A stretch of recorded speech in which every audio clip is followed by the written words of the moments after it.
Bonjour tout le monde, on est en direct du Festival de films de l'Outaouais où je viens d'assister à la représentation d'Autrui, le film de Micheline Langto. Et d'ailleurs, bonjour Micheline, comment ça va? Bonjour Richard, ça va très bien. Parlez-nous un peu de l'histoire d'Autrui. C'est l'histoire d'une jeune femme qui trouve un sans-abri sur son balcon. En fait, il déboule en bas de son escalier par une nuit d'hiver extrêmement froide et qui décide de le faire rentrer chez elle pour pas qu'il meure de froid. Et s'ensuit une relation assez difficile, assez complexe, parce que l'itinérant revient, elle n'a pas le choix de le reprendre, elle le met dehors, il revient encore. Enfin bref, il y a une espèce de pas de deux entre les deux personnages qui se joue jusqu'à la fin. D'où avez-vous trouvé l'inspiration pour faire ce film-là? Ce sujet-là, il m'est venu après avoir vu un reportage à la télé française où un sans-abri est interrogé, est interviewé, puis il racontait qu'il avait réussi à sortir de la rue parce qu'un jour, il y a une jeune femme qui était arrêtée puis qui lui avait offert de venir rester chez elle. Et il était resté 2 mois. Et avez-vous fait des recherches dans le fond pour voir comment c'était dans la rue, comment... Non, pas du tout. Le film n'était pas sur l'itinérance, c'est sûr que j'avais besoin, c'est un film sur le geste qu'on fait envers autrui. J'ai un pied-à-terre à Montréal qui est en plein milieu de Centre-Sud, qui est le cœur de la population itinérante. Fait que ça fait au moins 8-9 ans que je les observe, que je les regarde, que je les côtoie, que je les engendre parfois. La seule recherche que j'ai faite, c'est que j'avais un de mes étudiants à Concordia, enfin c'est une recherche, j'avais un de mes étudiants à Concordia qui a travaillé comme préposé à la Mission Old Brewery pendant 9 mois. Fait qu'on s'est assis avec un café, puis il m'a raconté un petit peu ce qui se passait dans le cadre d'un refuge, en fait, pas du tout dans le cadre de la rue, mais dans le cadre d'un refuge. Et c'est tout. Le restant, c'était de les observer, c'était de voir dans quel état ils sont, c'est quoi leur... comment ils se comportent. J'avais pas besoin d'aller chercher très loin, en fait. De quelle manière vous pensez qu'on peut les aider? La principale chose qu'on peut faire pour un itinérant, c'est de le regarder et de dire bonjour. Et ça, je vous dis pas ça à travers mon chapeau, c'est beaucoup ce qu'ils nous ont dit eux-mêmes, parce qu'on a projeté le film à une population d'itinérants de la Maison du Père. Et c'était assez émouvant parce qu'ils m'ont remercié de leur avoir donné un visage à l'écran. Et puis d'avoir fait en sorte qu'un personnage, en fait, les regarde. Donc, leur confère un petit peu un droit d'exister. C'est ce dont ils souffrent le plus.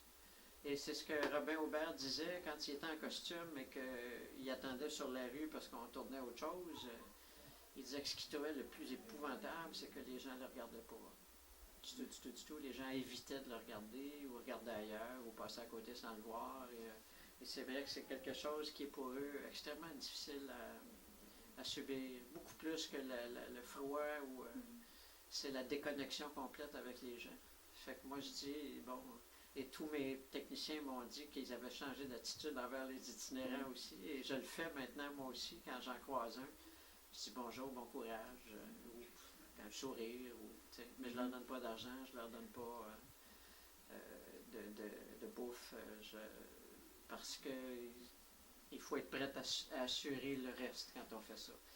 Mais si on veut vraiment les aider de façon extrêmement simple, c'est de leur dire bonjour, puis de leur souhaiter un bon courage, et puis juste leur manifester un peu d'attention.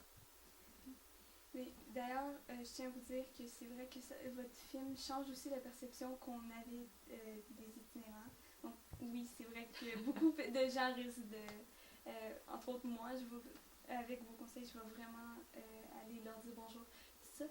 Puis des fois aussi, ça permet de juste rencontrer des gens puis apprendre un peu plus sur leur histoire.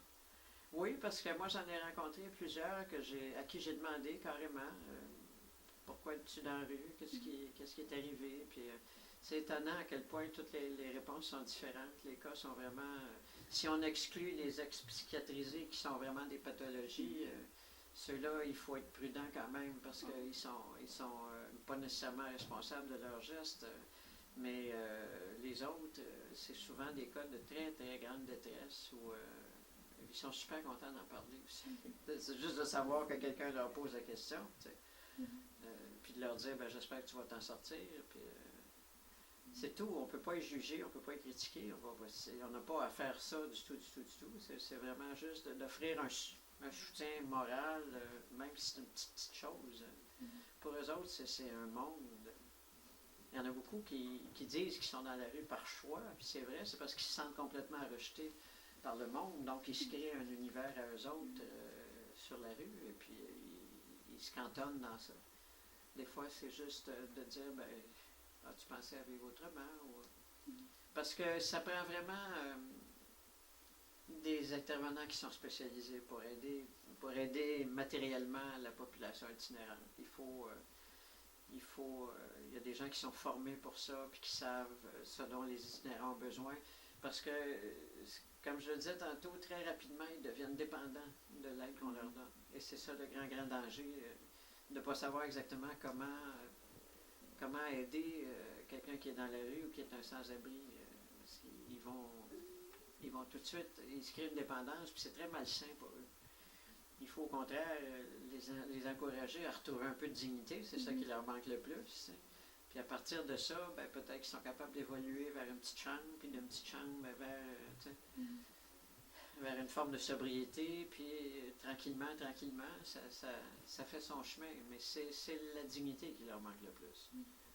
Micheline, c'était vraiment intéressant. Je suis convaincue d'ailleurs que beaucoup de gens vont probablement venir te parler, entre autres dans le festival, pour te poser des questions. Puis, je voulais aussi savoir, comme dernière question, est-ce qu'il y a un endroit où on peut aller voir autrui, ou comment les gens peuvent aller le voir? Le film, je ne sais pas s'il va prendre l'affiche ici en Outaouais ou à Gatineau. J'en ai aucune idée, en fait. Il est présenté dans le cadre du festival, mais bon, j'espère qu'il va avoir une sortie en salle.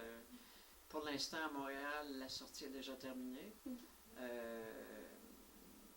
Il est encore à l'affiche à Québec, à Sherbrooke, et je sais qu'il va faire une tournée de région. Donc peut-être qu'il va venir à ce moment-là, puis qu'il va être visible. C'est mieux de le voir sur grand écran qu'en DVD. Oui, ça fait une grosse. Oui, une grosse différence. Et merci beaucoup. Ben, merci Aïcha. Bonne journée. Ça m'a fait plaisir.